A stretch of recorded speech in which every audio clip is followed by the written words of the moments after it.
Hi, George Williams, founder and CEO of Reliability X, here to talk about our next building block in our operational reliability domain, CILs. CILs. Clean, inspect, and lubricate. This is a initial preventive maintenance program for the operator, but it also entails a whole lot more. Ensuring that our equipment is clean eliminates defects and creates an opportunity for us to better inspect the equipment. And so we've got C and I. In addition to that, the operator can do basic lubrication tasks while they're doing inspections to identify defects. This is a holistic approach to understanding how to identify problems at the line before they become nightmares for the operation.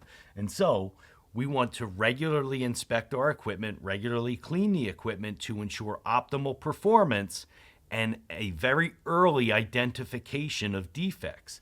The way this works, we clean the equipment, we inspect for defects, and we lubricate things such as greased bearings. As an example, as an operator, you're responsible for many of these aspects of your own vehicle. It should be no different within our plant.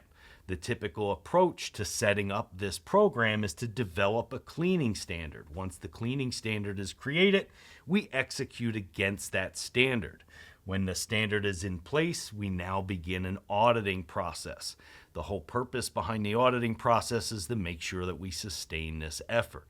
In addition, each shift should be setting up the previous shift for success.